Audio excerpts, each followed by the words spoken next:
Hey Matt. How's it going? Pretty good. How are you? Yeah, pretty good.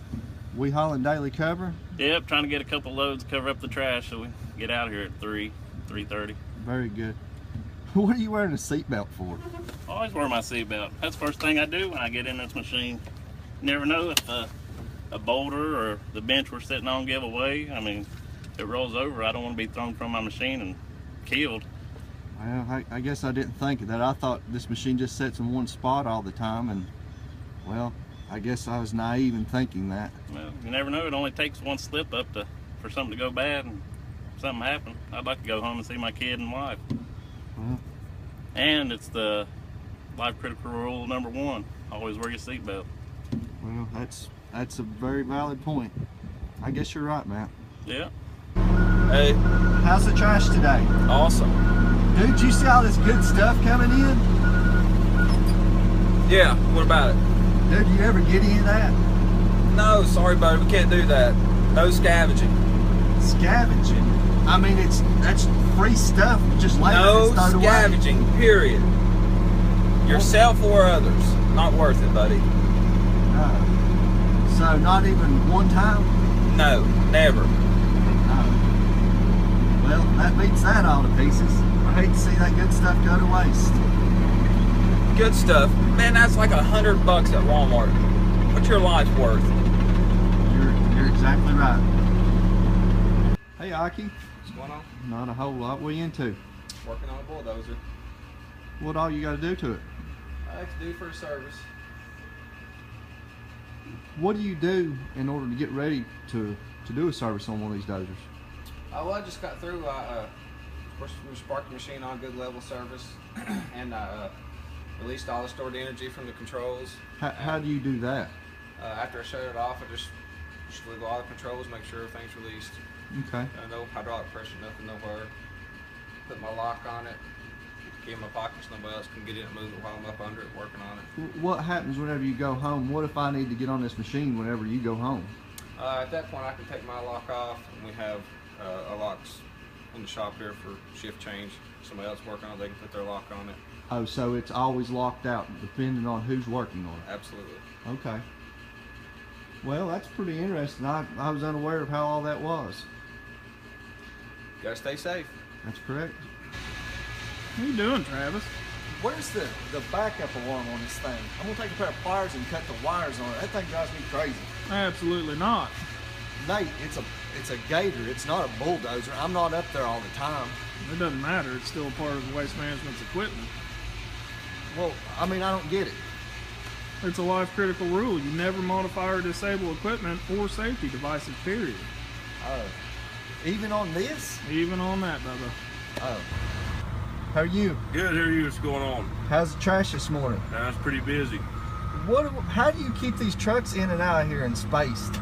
We utilize these tire lanes here, 15 feet, keep the trucks apart, away from each other. Keep only the driver out of the truck and everybody else stay in. How do you see off this big machine? I mean, what do you do? Just constantly look behind you? Yeah, always looking around, see where everybody's at and accounted for. Man, I see some of them dump trailers coming in sometimes. What do you do for that? Well, you pretty much have to keep it the length of the trailer plus 10 feet, or what I like to do is just keep everybody back when he's dumping, because it usually don't take that long anyway. Oh, okay. Where's them tire lanes at? Hey, Mike. Hey. Up here in the front, there's a manhole that has a valve in it. You know where our ladder is? I need to run down in there real quick and change that valve around. Oh, we're not allowed to do that. We got to get somebody that's permitted. That's confined space. Dude, I'm just going to go in there real quick. I'll turn that valve and I'll be right back out. It's not worth your life, man. It just takes 1 second to get in there, to do what you think you need to do, and then you don't come back out. I don't want to make that phone call. Oh, well, so we have to have somebody else do just to turn this valve? Just to turn that valve. Oh, okay. Well, now I know. Hey. Morning. I've been going around the landfill today talking to operators and learning more about these life critical rules and such. I just seen a lot going on, like on the work face. How do you conduct that? I just don't get it. It seems like a lot going on. Well, in the mornings we have a tailgate, which is basically a safety briefing, and we go over our operations of the day, where we're moving to, what our next stage is in the garbage, push pack cover procedures, tipping floor policy as far as our tire lane spacings, 15 foot between each truck. Certain trailers that come in, like Brush Creek has a frameless dump trailer. We can't have any other trucks around him when he's dumping, and basically just the safety of the equipment, your surroundings, what's around you every day. So it's a ever-changing thing, day by day, depending on the weather and everything. Absolutely. Okay. Well, that makes more sense. I thought there was a lot going on up there, but that kind of brings light to why everybody knows what to do. Well, yeah, there's a lot every day, but we try to keep everybody on the same base of what we're doing through the day. Weather changes. I mean, you never know. Something's always going to change. Okay. But we try to keep everybody updated on what's happening. Y'all hauling daily cover? Yeah. Boy, this is a big truck. I bet this thing will fly, won't it? We operated at safe speeds. Well, what's a safe speed? I mean, I bet this thing will run 50 miles an hour. I operated with the terrain that we go by what the speed limits are in the landfill. Oh. What about whenever it starts raining and stuff? Can you really spin it around then, or No. what do you do then whenever it rains and ice? I mean, Just drive a lot more carefully. okay.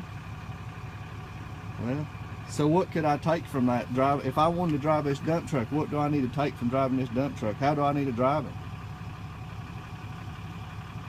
At slow enough speeds that you don't tear the truck up or get hurt. Well, I'd say that's a pretty good idea. Well, now I know. I appreciate it.